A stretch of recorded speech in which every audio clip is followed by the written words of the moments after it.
Welcome everyone back to the podcast. We have a special guest, which is the Evil Cooks team here, which is very exciting. It's great to see what they're doing for the community of El Sereno and just kind of bring a different light versus usually the news come down here and kind of give a different vibe. But you guys have brought something very special to the community, which is food and your Black Pastor, which was amazing. I wanted to ask you guys, what got you started in just doing Evil Cooks? Well, we've been cooking. I've been cooking for what? I don't even know, 11, 12 years.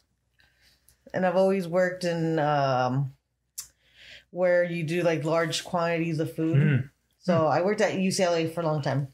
Oh, you said UCLA? UCLA. Interesting. I was there for a while. I was there for a decade. Oh, wow. So, you know, it's a strict menu. You have to follow it. No fun. No fun. I did a few things and I would get in trouble. I'm like, I don't care. So I would always get in trouble. And then I met Alex. Alex had already started Evil Cooks as a t-shirt company. Oh, wow. That is cool to know that. Okay. So yeah, I started doing Evil Cooks as a t-shirt company. It's going to be 4 years already. It's amazing. And I was doing it using my spare time, like just drawing some stuff and putting a shirt. And it was fun, but people started asking for food because they already know my cooking. I've been cooking already for 20 years. Amazing. And they start asking for something else. And that's when I decided to start doing like private caterings, private dinners. And at that point, I was like, oh, okay, everything's going good. People accept it really good. And one day I decided to do a pop-up in my house. I used to live in Azusa. And I did a taco menu from a starter to dessert. That is awesome. And that's when I asked her, like, can you help me to came up with a dessert taco? Because I was working with dessert tacos already, but I wanted to show to people something different that day, especially that day, because it was the first pop-up ever. Yeah. that he had ever done. And I asked her and she said yes. And that's so cool. She had the idea to do something with flan. That's when we came up with the flan taco. Wow. So that was the first hit of Evil Cooks, huh? Yeah. And since then, thanks to our friend Chendo, he owns a restaurant called Balam here in the city of Linwood. Oh, wow. And they were doing Taco Madness. It's like a competition, taco tasting. That is very neat. And he asked us to collaborate with them, and we're like, yeah, let's do it. So we did the flan taco that day, and everyone was talking about it. Damn, so that's where I pushed for it to come out that day. And what came for the inspiration for the flan taco? Nothing really, just throwing ideas. So since then, the flan taco has evolved because it looks nothing like the beginning. The flan itself, the custard is still the same, the citrus flan, but the way it looks and then the way it's dressed has evolved. And I think that the way it is now, I think it's done. It's perfect. It's perfect. Did you guys ever expect kind of the social media attention that came with the Evil Cooks and just from your small beginnings? Not at all. To be honest, that's not what we were going for. No, my background was like fine dining, molecular gastronomy. And at that time, I was expecting attention in art. We were doing art in the plates. Yeah. But at some point I was like, you know what? I give up. I want to start cooking whatever I feel. I don't want to be like following instructions, following recipes. I just want to do whatever I feel like to cook. And when that happens, I wasn't expecting anything. I was like, I'm just going to have fun and go with the flow. And how inspiring is it for your family to see this kind of happen? Because I'm sure people are helping you from the family side, right, as well? Yeah. I mean, they're like, what's going on? Why is there so many people lined up for you guys? What are you guys in trouble? And I'm like, it's just our food. My mom's like, oh my God, what's going on? From my family, my mom is really proud. Yes. Because she knows how much I love cooking. So she's really proud of me, and I really appreciate that. But still, like, she doesn't like believe it all the way because she don't know what's the impact of everything. Yeah. I don't think they understand the depth of it. Yeah, like for example, recently we got to be in the 101 best restaurants in LA as pop-up. So that's a huge thing for any people who works in the restaurant business. To be in there. Be recognized. Yeah, and probably they don't know because they never been in the restaurant business, but it's like a huge accomplishment, and we're trying to explain to them, and still they're all Mexican ladies. Yeah, it's true. It's true. I know what you mean. It's a lot of support from them. No, yeah, we get a lot of support because it's so different because they're not used to kind of like the narrative, I guess, for a lot of Latinos to be workers, but now you guys are business owners. It's so different to see that. Right. And like you're saying, down the road is the impact. And I think it's great you guys are doing that because eventually they will be believers. And what is you guys like future goal with this as you continue to kind of expand and learn more about the business of this? To be honest, lately we've been having like proposals to open a restaurant, but we don't want to. We want to because it's going back to work, to be tied and work 7 days out of the week, be there like 24/7. Still, we work a lot. Like we literally have 1 day off. We have used 1 day off. You guys just mentioned when you came in here that you guys are prepping the food already ahead of time. Yeah, we had to go and get all the merch, everything, and put everything away and inventory. Like still, we work a lot, but I think we have a little more freedom. And that's what we like. Definitely. Not that we're not gonna open anything in the future, but still, like right now, we want to enjoy this and go with the flow. We're writing it out. We want to have a good foundation and then build. We don't want to go up and then straight down. I like that. You guys really are, in a way, artists, not just for food, but also just the freedom that you guys would want is the independence. And what advice would you give to people that would want to start their own business and kind of like food? Because it could be just ranging from anything from taco to dessert. Just do it. Like I said, I said it before, don't even think about it. If you think about it, you're not going to do it. Just do it. At the moment that you think that you want to do something, just do it. Drop everything. Take the risk. I took the risk. Yeah. I took the risk. And risk. I said it took me 2 weeks to build up the courage to put in my 2 week notice. Oh wow! Because she was too. I had my cover letter. I did all professional too, but it took me 2 weeks to give that thing out. Because she felt secure there with the good pay, benefits, everything. Like it was like I was gonna become a lifer. That's what I would say. I'm like, I'm a lifer here because it was a great job and it was cool. But then I was like, no, I can't. Life is too short to be using one place. I'd rather be happy. Wow. And would you guys ever consider trying to maybe add more things to your menu? Have you guys started mixing with new projects? We're always putting something new. He is always, and I'm like, because we have our set menu, but still we have the secret menu where we can remove things and put new things. Like coming up, we did a vegan black trompo. We did that 2 years ago. The actual trompo, like 2 years ago, and we're gonna put it back again. We're gonna have it there. We're going for a theme. We're gonna do our menu, heaven and hell menu. Oh, I like that. Vegan stuff and meat stuff.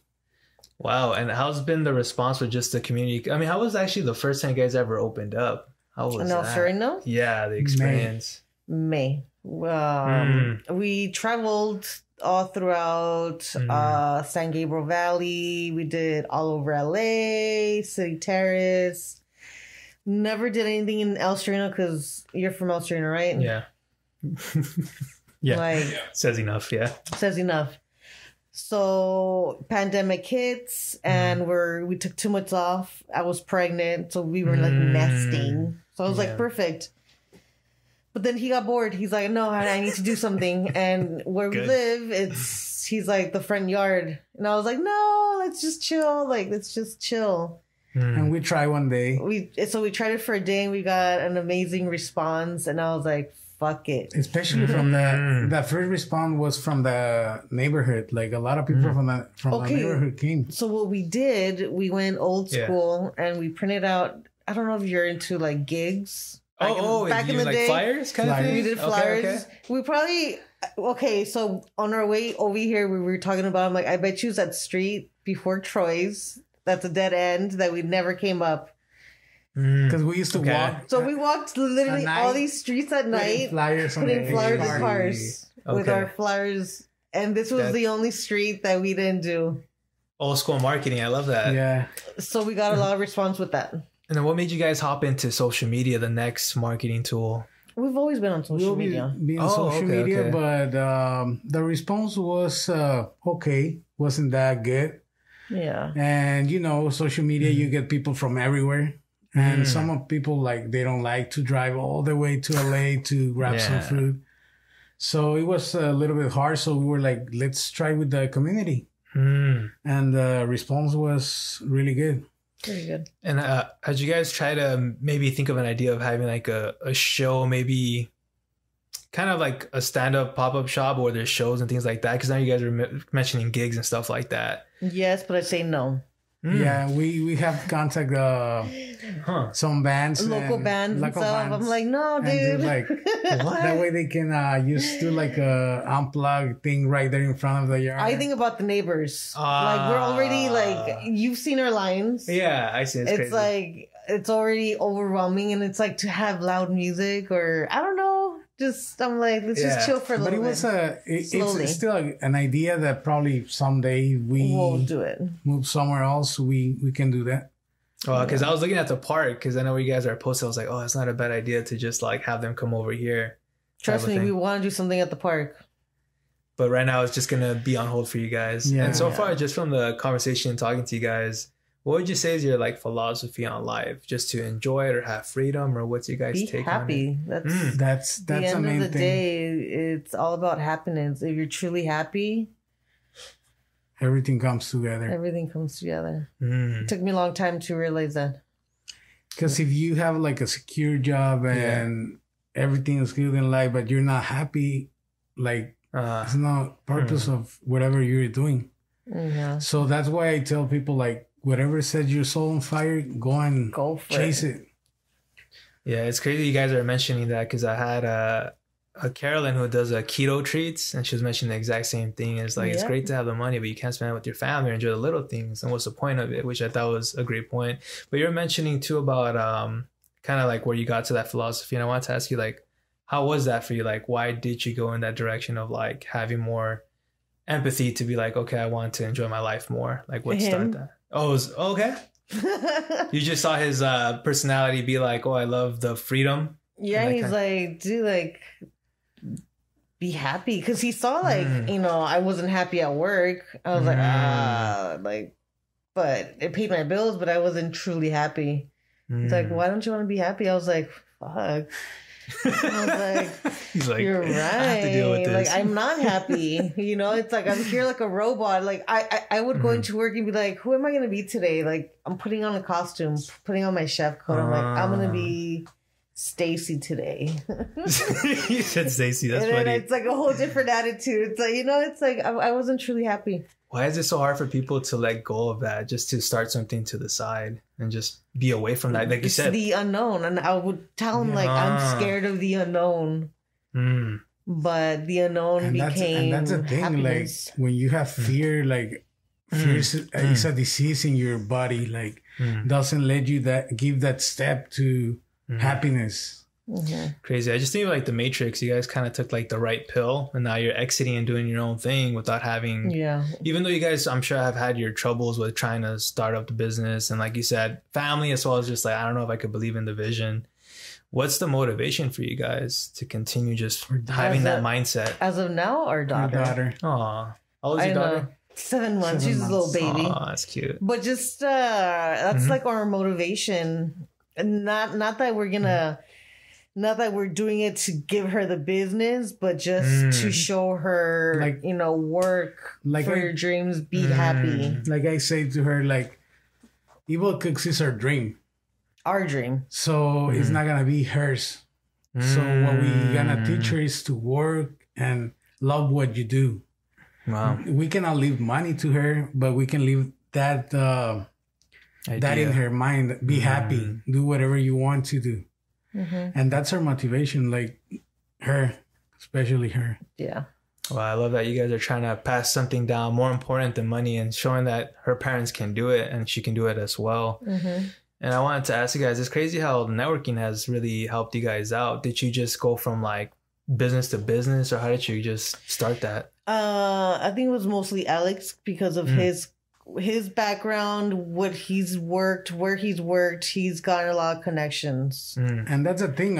Before, when I was like deeply in the restaurant business, I remember I used to go to the kitchen as a new chef and tell them, like, you know what? I'm not here to make friends. I'm here to make money. That was my mentality when I was young. I'm not gonna lie. But then I realized that you need from other people. So you start like mingling, talking to people, getting to know people, and getting rid of that mentality. So you start talking to people, and from there you start building like a networking. You start network with the delivery guys. Yeah, you have the beer guys, whoever. I like to make friends even with the people who sells you the calabacitas or the onions, like, because you never know, like maybe they know someone that you need or you need them. That's true.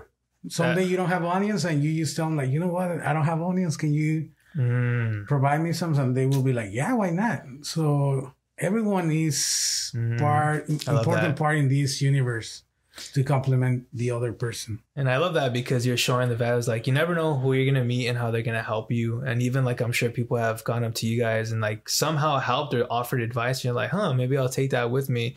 And I think because you guys also give off like positive energy, people also cling on to that. I can kind of mention your story. It was funny. I was just like, I'm here to make money. And then that kind of can, what's the word I'm looking for? Like push people away. But when you changed it, you're able to bring people closer to you, which I feel like is awesome, even from what you guys are doing. Because when I see your posts, I'm like, oh, they're just like really good people. And I just want to go and support. And I feel like you guys give that off. So I wanted to also ask you guys, I know that COVID-19 has been like a really wild ride. What would you say has been like the biggest challenge with that? The biggest challenge is to adapt. To adapt to the new normal. Because like as you've seen it, a lot of restaurants being closing down because their format is a lot different to adapt to COVID. Because at the end of the day, the people who has a restaurant, they have to pay rent, they have to pay insurance, employees, utilities. So it's really hard for them to adapt to that, to get like a smaller crew to run the business and how to do it. Some people, owners, they don't have experience in the restaurant business and they had to jump in to make it work. And adapt to COVID has been, I think, the hardest part for everyone. Wow. And I think even too, like the fact, and I was just thinking it right now, like your pop-up is like a great strategy because like you guys are mentioning, you don't have to deal so much with the leases or anything like that. You can just close down if you want and then open up again and not deal with contracts, which kind of gives you guys more of that freedom. I feel like it's still, it has, you have to do your insurance, you have to do your permits, but it's a lot less than whatever, like a food truck or an actual restaurant. Because I feel like you guys are more on your feet too if you wanted to just move to another location as well. Right. Wow. And I was going to say, what tips would you give to businesses right now that are in the restaurants to kind of make adjustments from what you guys have seen? You have to look around your surroundings and see what's going on with other restaurants. If they're failing, try not to do the same mistakes. If they're surviving, trying to learn from them. Wow. And anything that you guys would want to give Yeah, that was. I was just like, man, like you guys, like the people that are listening right now, they're giving such good personal and also just business advice. And just the fact that I'm looking at it is like, yeah, there's such a new dynamic with this whole COVID thing that has changed the landscape, but you guys have thrived. And even with just social media, you guys are very active. So I think just if you guys get a chance listening to the podcast, is just like listen to what they have to say, even play it twice, because it's some things that are small little gems that you guys are dropping. Right. But I wanted to say any shout outs that you guys want to do before we wrap up. Shout out to every pop-up here in El Sereno. El Sereno, Hank Burst, Birria para la Cruda. Susan, Even we just found about Vaqueros restaurant in Huntington Drive. I love that place. She says we love Troy's. I'm an El Sereno native. I've lived here literally my whole life, and Troy's is the best. That is the spot. After high school, I would go there. That was the spot. What year were you born? 94, but I moved here in 05, so I don't know if it's changed the flavor or anything like that. No flavor. I'm just wondering, we went to the same school. Okay, like the same year and all that. Did you go to Wilson or a different one? I didn't go to Wilson. I went to Sacred Heart in Lincoln Heights. But I did go to Farmdale and El Sereno, but I'm 87. We're like far apart. Yeah. But it's crazy just to see, like, man, you guys have been able to make those changes even since like all those years, you know. But it's awesome to hear that. Oh, sorry for interrupting. You guys were mentioning more of the shout outs, so I got excited. We love to support our El Sereno pop-ups, and there's every business, amazing people that live here. That are thriving throughout this pandemic as well, and they deserve recognition, definitely. Awesome. Is this new donut guy who's doing really good? Oh wow, man! I gotta hear about this. Okay, Layers. Well, that even sounds good too. So it's like a croissant, and then it's a donut, and it's like a. He fill them out with different. He fills it like what's this called? It's not creme anglaise. Some cream. And it's like a croissant, and it's layered. It's so delicious. Yeah, it's a lot of good stuff going on in El Sereno as small businesses. So let's try to support everyone. Just right now on Wednesdays, they do little pop-ups right in front of La Carniceria on Huntington Drive. Interesting. Okay, I know that's it. Poplar in front of the Jack in the Box. The new coffee place. So there's a new coffee place. Oh shoot, there's a new coffee place. I can't remember their names, but they started doing the whole. Okay. It's like a little gathering of pop-ups. I don't want to say it's not a swap meet because they were calling it swap meet. Was it like a farmer's market? No, it's different. Type of thing. Yeah, but it's food and crafts. So you should check it out. Okay. We were thinking to go right now after. Man, so much is going on with Australia. Hopefully, somehow you guys could close off some of Huntington Drive, because I remember there used to be like parades and stuff like that, but mainly for like local pop-ups, because that would be It's great. Happening. Oh, okay. It will happen. And I can't wait to see you guys there. But thank you guys so much for just being on the podcast and sharing you guys' wisdom and personal experience. And that'll be wrapping up for the podcast, guys. Till next time. Thank you.